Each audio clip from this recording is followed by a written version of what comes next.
Манас үчүлтеген ар тараптан изилдөө жана жайылтууга арналган Кыргыз Республикасынын президентинин жарлыгынын алкагында Манас улуттук академиясы жана Кыргыз радиосу руханий өзөк долбоорун сунуштайт.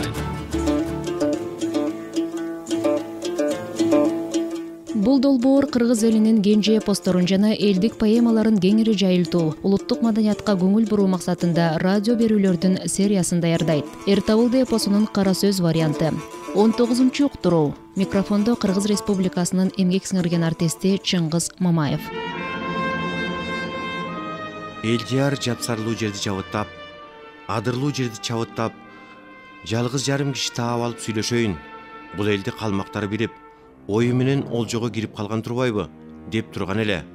Ошондо кер табылгы атты тааный коюп, чачкей өгүздү таштап жүгүрүп келип, Элдиярды көрүп, эс сооп жыгылып жатып калды.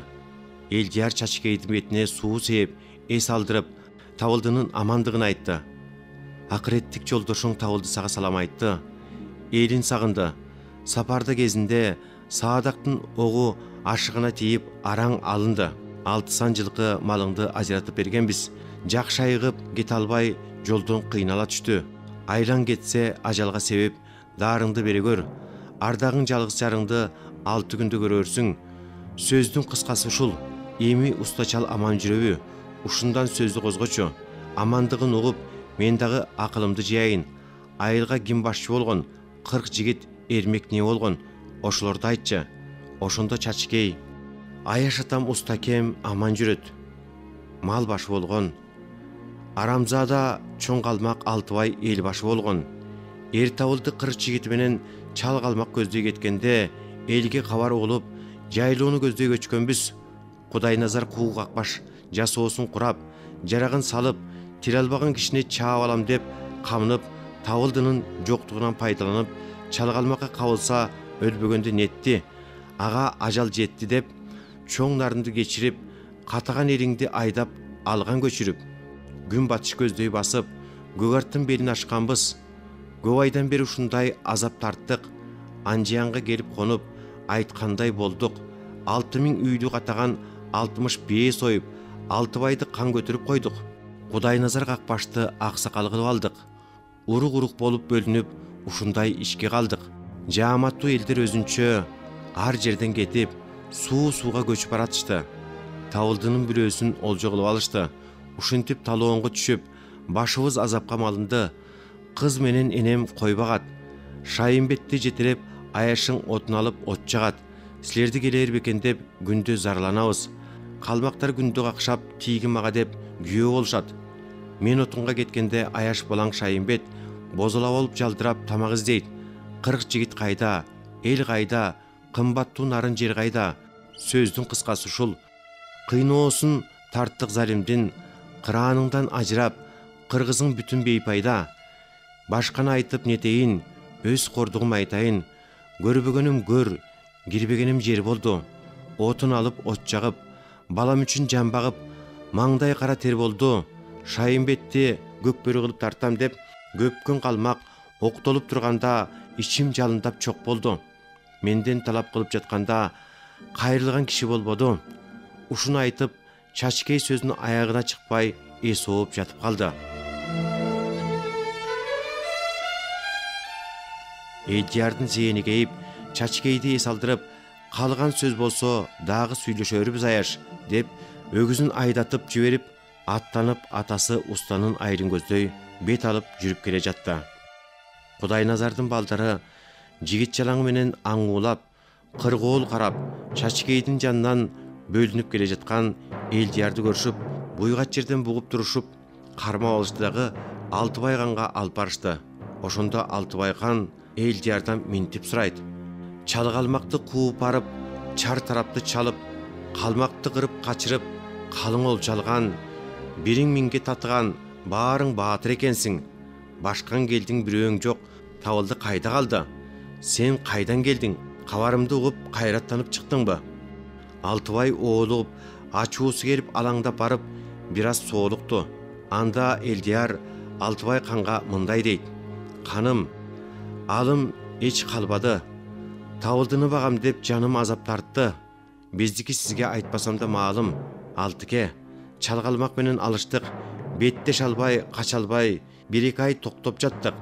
Тавылды эрегишип, калмакты коркутуп коротом деп жатты. Чалгалмак жер үйдө жатып, тавылдыны бутка атты. Ок тийген буту ырбап, атка жүрбөдү. Эл артынан келүүнү сүйбөй, 40 жигитти азыр көптүр олжо менен үйгө жөнөттү. Тавылды менен досум деп жанына жүр деди. Ээси оогондан не кыларын билбей таласка барып, Манаска сыйынам деди. Ананда айла боло албай, дартына даба таба албай, табыпка 2 ай жаттык. Эшендер мамыкка ороп, 6 кожо биригип досумду табытка көтөрүп алып кетти.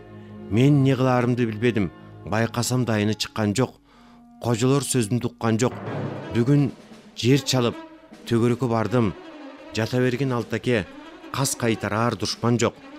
Өйдү ылдый болуп жүрчүрек, эми өткөн иште бушман жок.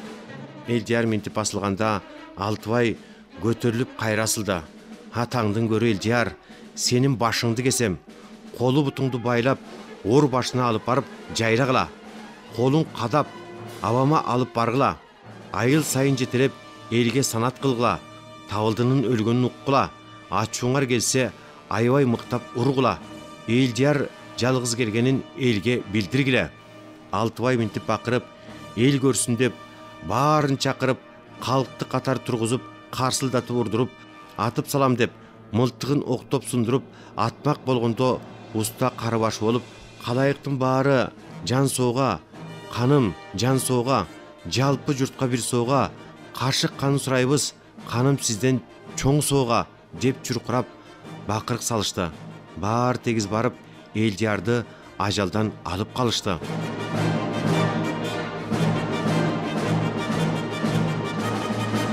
Бир аз тартип көрсүн деп эрмек жаткан ор түбүнө алып барып салышты. Тавылды өлүп калды, таластан кожо алды деп Элдияр кабар алып келди. Жалган айтчу жан эмес деген кабар Алтыбай кан аркылуу элге кулду. Катагандын баарысы жаш кары дешпей, жашы ыйлап, жалгызга дуа кылып, жалпы кыргыздын мууну бошоп, жадыраган киши жок, кабарды угуп, эстери ооп, Элдияр менен иши болбоду. Алтыбайдын күлкүсү чыгып, пейли ток, карган уста бүкчүйүп капа болот. Чачкей отунун жүктөп алып, кара өгүздү айдап келип калды. Алтыбай Чачкейди чакыртып алып, кеп сурай баштады. Кана Чачкей, келиң. Отун алган жериңден киши кара көрдүңбү? Кандай кабар уктуң деди. Чачкей, жок, канаке, киши кара көрбөдүм, эч кандай кабар укпадым деп, 2 көз алаңдап, коркуп жооп берди. Ошондо Алтыбай Чачкейге мындай сөз айтты. Сен укпасаң, мен уктум. Элдиярды көрүп, эрмек болуп берипсиң. Тавылдынын анык кабарын угуп, билгенден кийин сага тием деп убада кебиң бар. Кантесиң эми, Чачкей, карап көрчү. Элдиярга көрсөтпөй, кожолор табытка салган экен. Акылы жок аяшың арча торусун ала албай, же ак келтесин ала албай кетиптир. Алтыбай ушинтип сөзүн бүтүрдү. Чачкей көзүнүн жашын төгүп, жооп айта албай, эшикке карай жөнөдү. Алтыбай менин дегенимди 2 кылгысы бар, жооп бербейт деп Чачкейди сабаттырды. Чачкей кызыл ала канга боелуп, Кудай назарга барды. Ал жакшы көөнү келип, жалпак тилин салып, эми балам, өлүүчү өлгөн жерден жесир калуучу, аны иниси алуучу. Андан көрө Алтыбайга тийип алып, Шайынбетти жакшылап багып, Тавылдыга аш бердирип, эрке токол болуп, элди билип, жалгыздын өлгөн туз көмгөндөй, тууганы жоктой кылбай, катарга кошуп койбойсуңбу деди.